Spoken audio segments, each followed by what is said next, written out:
Good evening and welcome to Orca News. The headlines.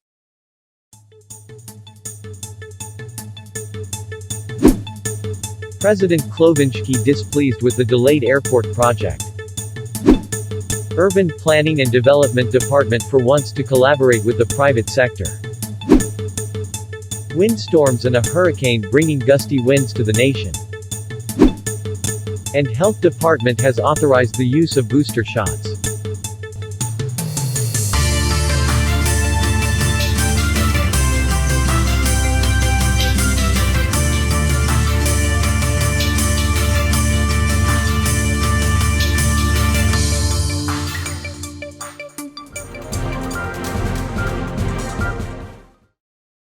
President Klovinsky last week displeased and dismayed by the delay and postponement of the first international airport project for the country. The initial statement released by the Architecture and Infrastructure Department was that the start of the project will be by January 2023 or when the bridge connecting Upper Pai-Kot City and an island for the airport.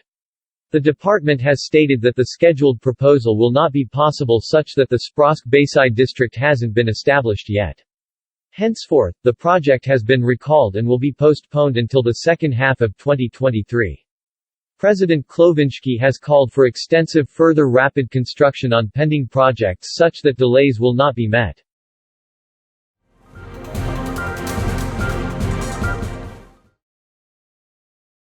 The Urban Planning and Development Department will now be considering proposals from private sectors from companies and private urban planners and architects for the betterment and fast implementation of city planning.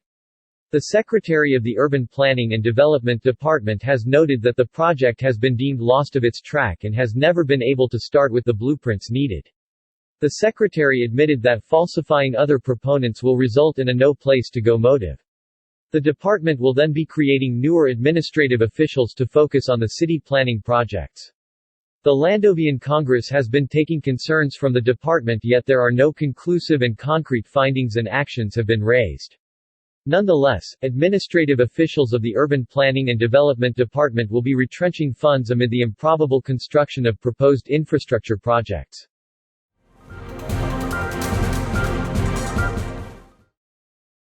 Use of handcars as a temporary alternative in transporting goods from the port.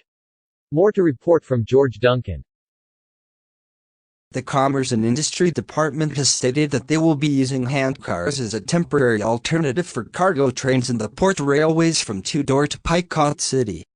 The handcars will be only used for transporting handheld goods from the port of Tudor to Pai-Kot City amid that the railway construction hasn't been completed yet.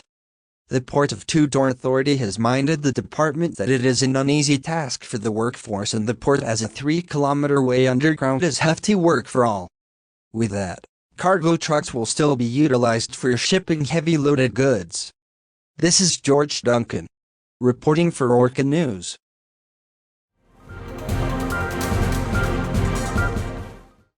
Here's our weather for tomorrow.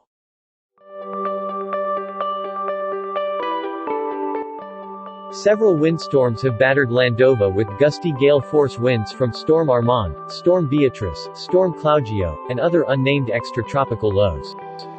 The Landova Meteorological Agency has imposed orange weather warning for expected storm force winds in the whole country due to Hurricane Martin and an extratropical low from today until Saturday.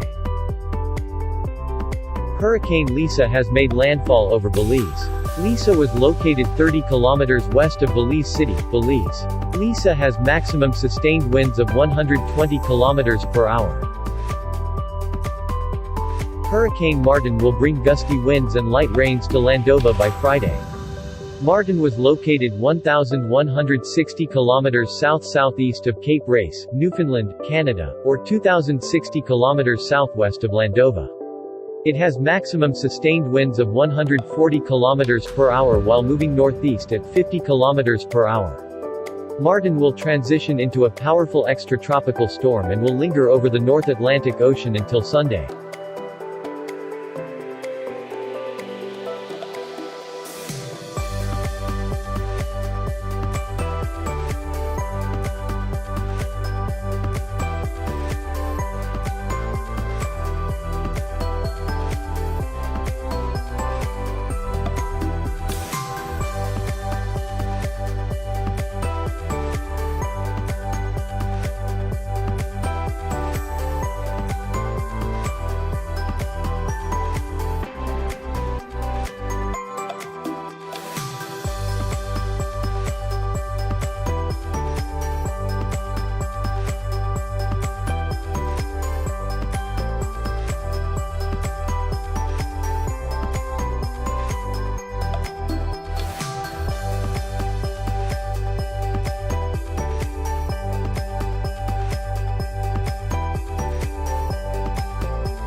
President Klovinsky last October 26 congratulated the new British Prime Minister Rishi Sunak. Then Prime Minister Liz Truss resigned from office as leader of the Conservative Party and as Prime Minister, 45 days after she instated the position of Prime Minister amid economical turmoil. Truss has then become the shortest-serving Prime Minister for the whole United Kingdom.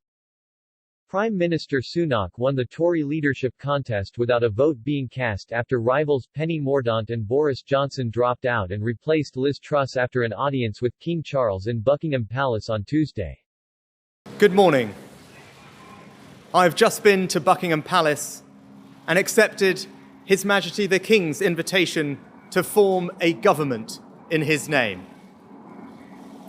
It is only right to explain why I'm standing here as your new Prime Minister. Right now, our country is facing a profound economic crisis. I want to pay tribute to my predecessor, Liz Truss. She was not wrong to want to improve growth in this country. It is a noble aim. And I admired her restlessness to create change, more so now than ever. But I promise you this, I will bring that same compassion to the challenges we face today. So I stand here before you, ready to lead our country into the future, to put your needs above politics, to reach out and build a government that represents the very best traditions of my party. Together, we can achieve incredible things. We will create a future worthy of the sacrifices so many have made, and fill tomorrow and every day thereafter with hope. Thank you.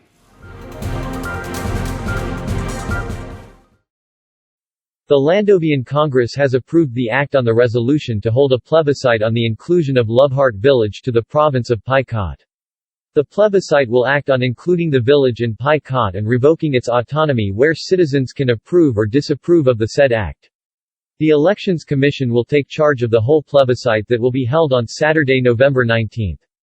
Moreover, if the whole plebiscite agrees upon the act, the results of the votes will be processed by the Elections Commission and to the Interior Department to honor the approval of the act immediately.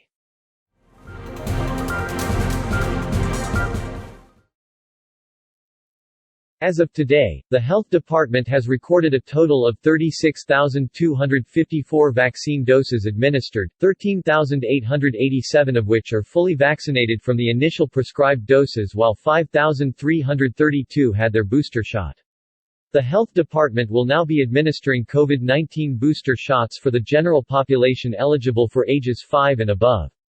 President Klovinsky stated that the population must secure herd immunity in order to reduce infection rates throughout the country.